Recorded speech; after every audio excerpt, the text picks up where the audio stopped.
right, so now that I have the machine on, you can see it has a beautiful, very clear screen to guide us through all the settings for our machine. And I'm going to point out some of the features that I absolutely love. But before we do that, let's wind a bobbin and thread this machine.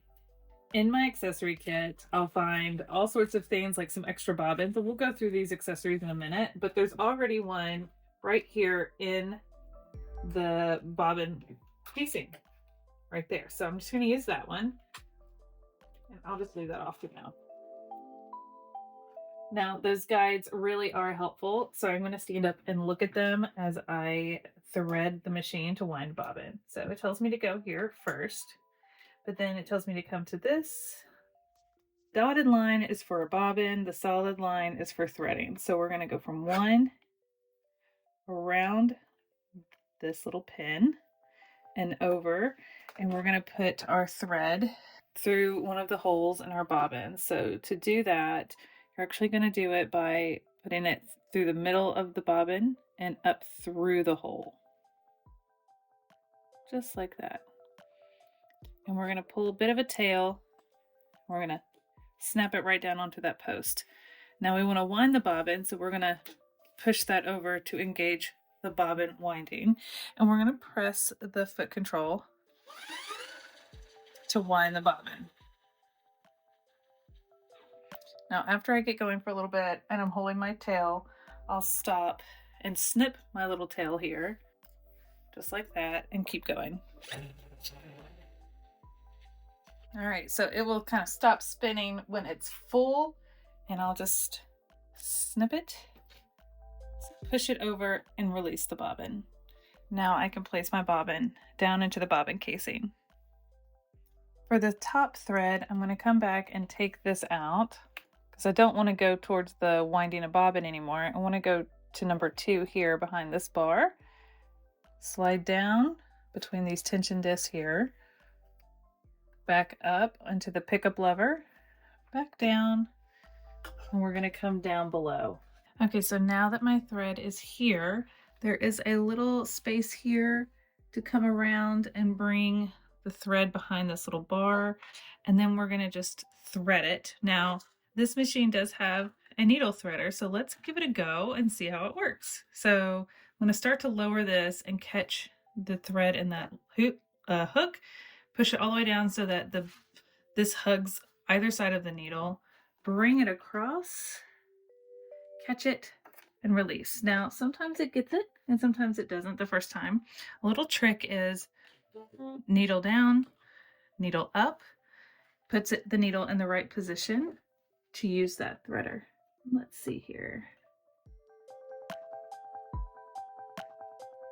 Yeah, that did it that time. So now we've got the loop loop through there. It was able to pull that through and then tuck that under. So that's a little trick. If you don't catch it the first time, put the needle down, then back up, and it'll put the needle in the right position to catch it with your needle threader. All right, so now I'm going to drop my bobbin in. This bobbin is a drop-in bobbin.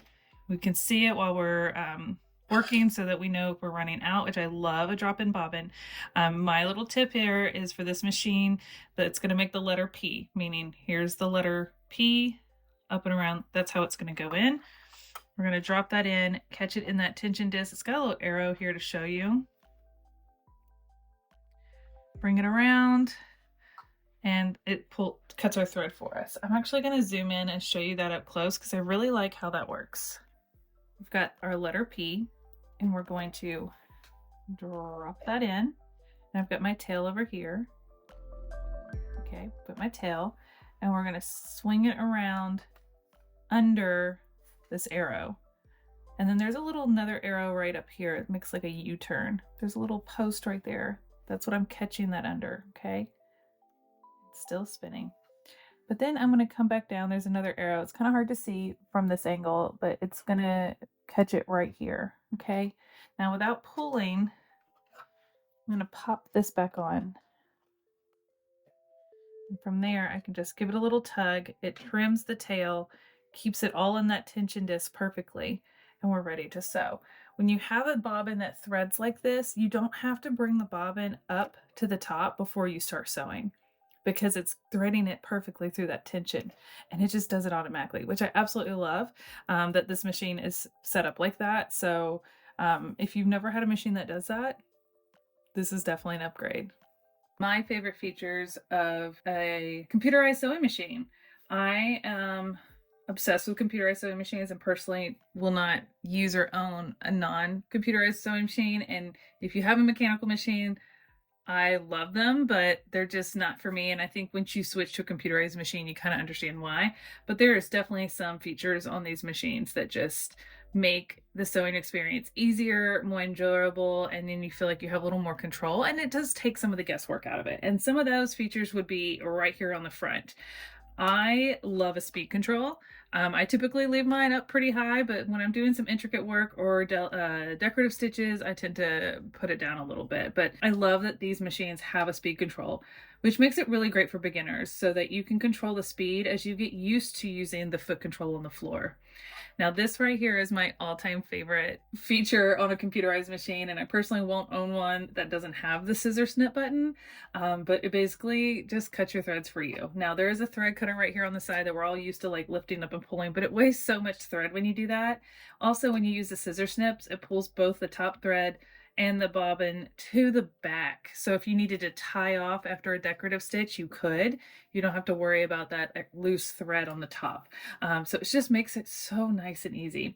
A needle up down button is a must have, especially when quilting and doing applique work and things like that. You have your back stitch, your start stop, and a pause button. So we have a lot of different features here. And then obviously over here we have our most commonly used stitches, the ones that are the most frequently used. But then you also have menus of other stitches as well. And I'm going to show you where all those decorative stitches are so you can see what you have to work with. Okay, so right here we have 3 slides that come out. So here's the first one, which shows so many different decorative stitches. That pops right back in. We have another slide that pulls out. We've got more. Here's menu A, and then we'll go back further. We have another one with the different fonts. So these are those fonts that they use to create that fun stitch out that says Craft with Bethany. Just like that. You can use these fonts to stitch that out. I especially love the stitch 127 and 128, which is a spool of thread and a pair of scissors.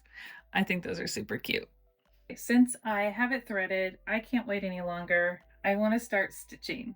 So I'm just going to throw some fabric in here, lower my foot. It's set to a straight stitch by default, and we're just going to stitch. Now I know I used white thread, but that is a beautiful stitch through and through, all the way down. That's a good stitch. I love it. And it's very quiet. All right, let's pick another stitch that I use a lot, which is a zigzag stitch. And I'll zoom in a little closer so you can see.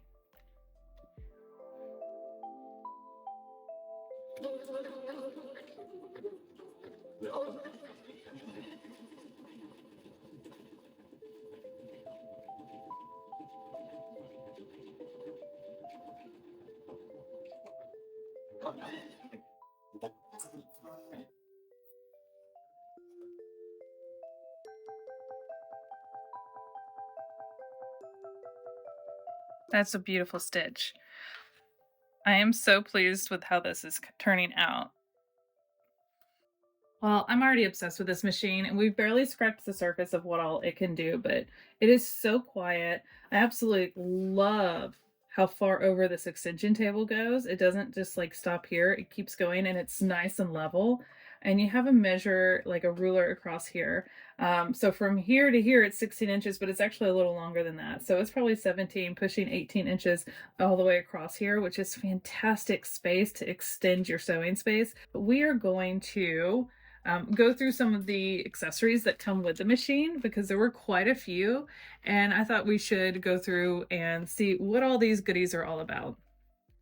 Okay, so I feel like a lot of people see this little pouch of accessories and don't even really open it. They just use the needle that comes in it, the bobbin that's with it, and the foot that's attached, which is your all-purpose foot. But there's a lot of really good goodies in these accessory kits, and you really should take the time to learn what they are and what they do. But first of all, we do have a twin needle. Okay, well, I've never seen a machine come with a twin needle, but we're definitely gonna have some fun with this later. So that's exciting. I just got so excited. Seriously, I've never seen a machine include a twin needle before. Um, that's amazing. It does have some regular sewing needles, so that's great. So you have some extras, but remember, we need to change our sewing needles every 6 to 8 hours of sewing. This right here is a little lint brush to clean your machines. If you haven't seen my video on how to clean your machine, you should go watch that. Also comes with a seam ripper, so if you're in a bind, you've got one right there, and it's gonna roll away. There we go.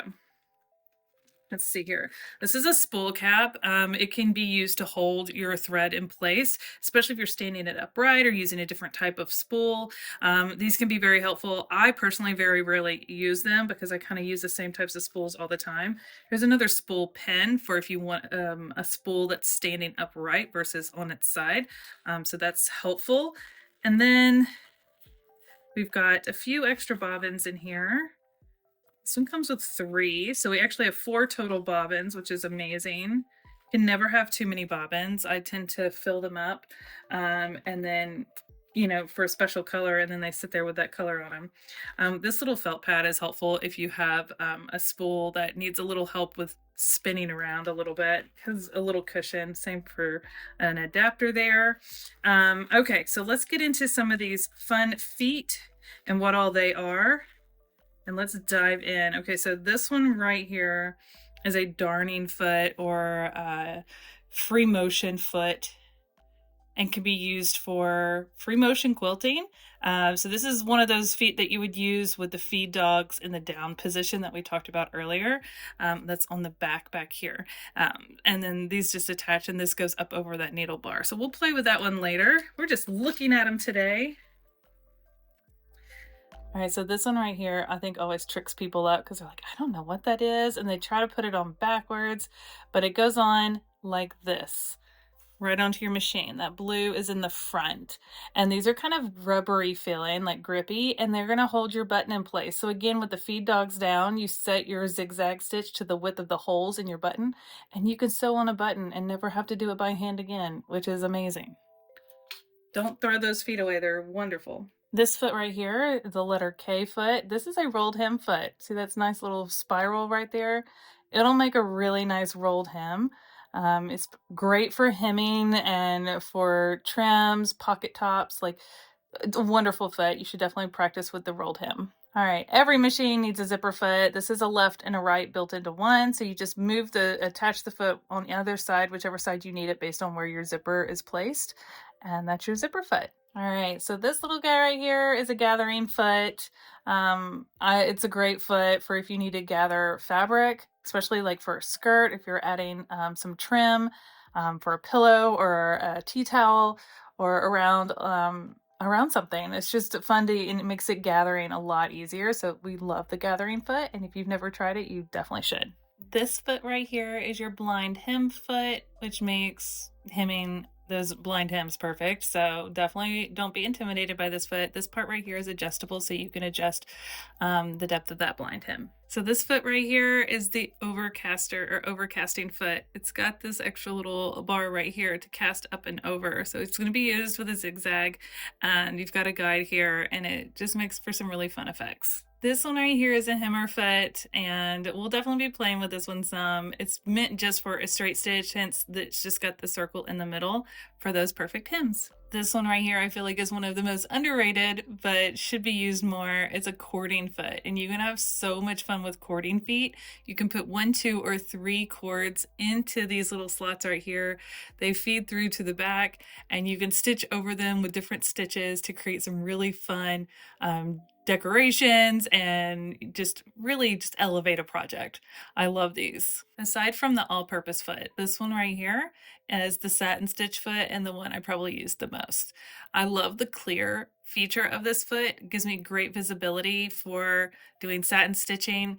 It also has a deeper groove all the way through the back of the foot here, allowing that satin stitch to feed under there really easily and not mess it up as you stitch. These little metal plates help it guide smoothly across the fabric. And you can also use this for decorative stitches as well. And last but not least is the all-purpose foot. This one has a lot of purposes. It can be used for a lot of different types of stitches. It's got a nice big opening here. It's got nice clear visibility leading into it and a good guide. It's curved up in case there's any bulk. And it's got this little spring right here. And this little spring comes in handy when sewing bulky fabric or going over seams. And the last two accessories I don't want to forget about is the screwdriver that comes with the set and this edge guide or quilting guide that can help you guide your stitches. Okay, but seriously, this machine comes with a twin needle. That's amazing. I'm so excited.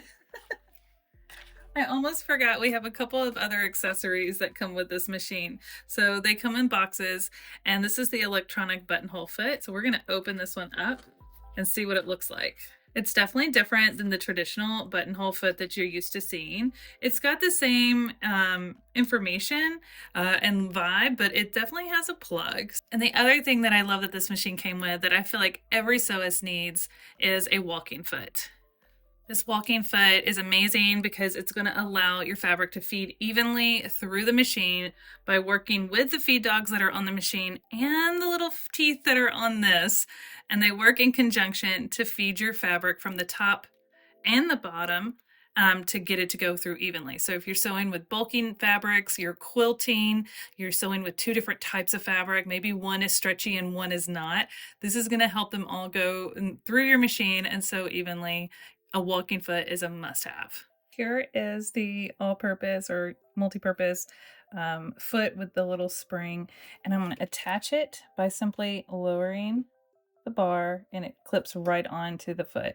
Now this little spring right here, the foot wants to kind of move up and down. This is so it can have the ability to go with the depth or grooves of your fabric. So let's say you're going over a seam or something. But you know those hump jumpers that we've used in the past? We don't need that with this foot because it has a spring. So where this little foot sits, right where that spring is, there is a hole right here. Can you see that? And that is where that spring kind of just pops right into. Now it's not going to stay in that spot unless there is bulky fabric underneath. So basically as you're approaching a seam and it's really bulky, you would stop the needle in the down position right before the seam, engage that pin, that spring, it'll stay, and then it levels out the foot. So when it's engaged, that foot's level instead of dropping like this or like this. Because when it's like this, it's going to make it really hard for that fabric to go under there. It's not helping feed it, but when you keep it nice and level with that spring engaged, then you can get over that bulky seam. And then once you get past it and this starts to want to go back down, this will just pop out on its own. It's really fun. I'll have to set up some examples of some of these feet later in another video to go through in depth of what they all do. But I think a lot of people just don't realize what that little spring is for. And it's basically your built-in hump jumper. Now, I'm not going to go into stitching out a buttonhole because we've all seen a buttonhole, but I did want to take a second to show you how this foot works and how to set it up, because it does have a plug and that's a little different. So we're going to slide this foot on, and we're going to slide it on right here at this little bar, just like we did with the other foot, but we're going to attach it right there. Before I attach this foot, I am going to point out a couple of things that I feel like people get a little confused by on a buttonhole foot, because there's a lot going on here. First of all, where there is a little point right here, that's always facing towards you. So that's going to be in front of you. The reason is if you're ever going to do a corded buttonhole, these can actually hold that cord. So you would loop the cord here and drag it up underneath, and then you could have corded buttonholes, which makes it a much stronger buttonhole to have cording go through the stitches. But this is going to help separate the cording perfectly for your buttonhole. Up here is where you actually can place a button. So you can stick your button in here and then tighten it up for whatever size. Let's see here. Yeah. So like you would put a button in here and then you could loosen it or tighten it for whatever size your button is, because this is going to tell the machine how big of a buttonhole you need based on the button you put in here. So I always recommend to put your button in here, and then it's just going to sit back there while you're stitching, but that way it knows exactly how big your buttonhole needs to be based on the size of the button you have back here. All right, and then we're going to attach it right here at this bar. I like to do it by coming from behind and bringing it forward, and it just clips right into place, just like that. So now it is attached, but we still have this cord back here, this little guy, and he needs to get plugged in somewhere. And it took me a minute to figure out where, because it's kind of tucked away, which I like, but I just wanted to point it out to you so you can find it as well. It actually gets plugged in. I'm going to try to do this without blocking the camera. We'll see. Gets plugged in right here.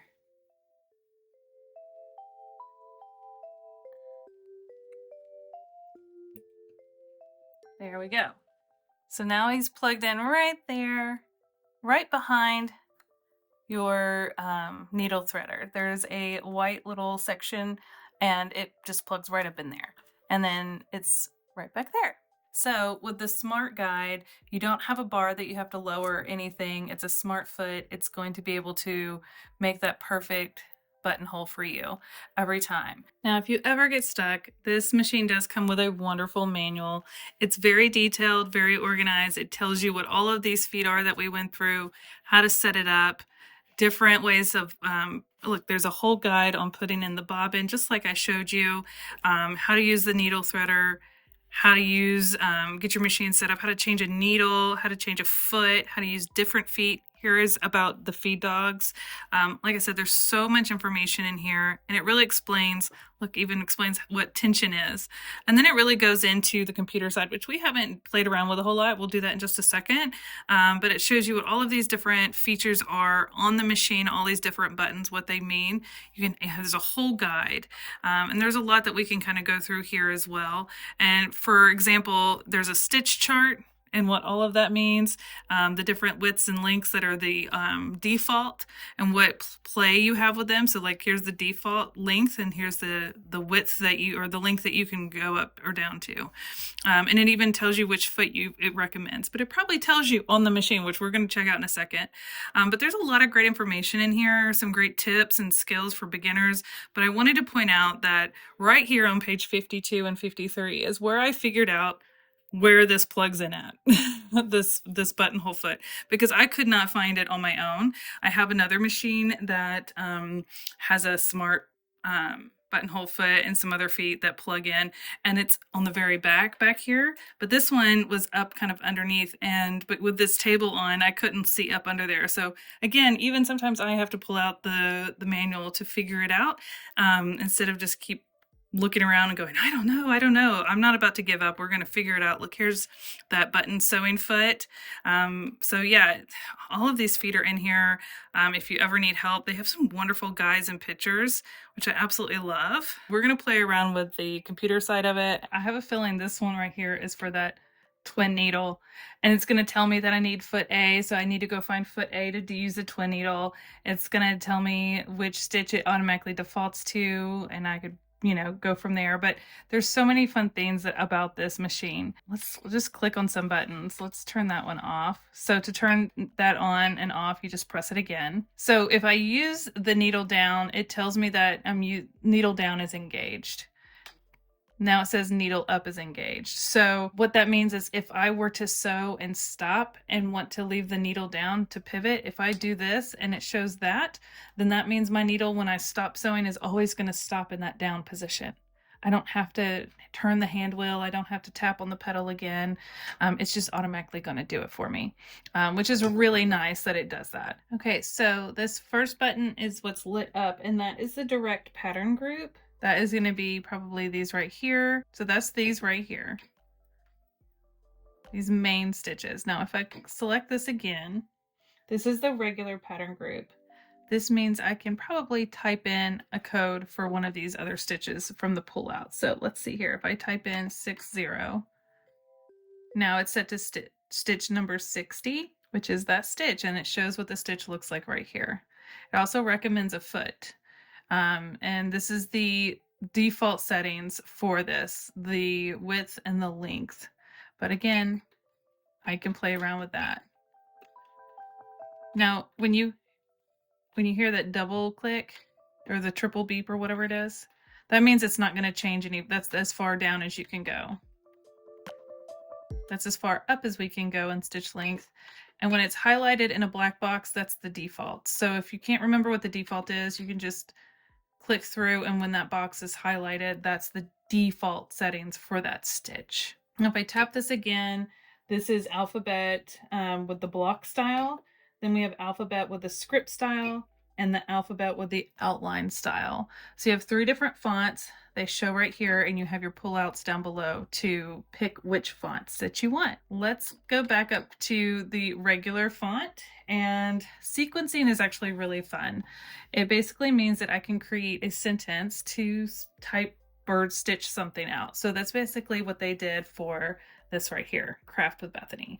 They created a sequence of these letters so that it would stitch all of this out at once. So let's try it.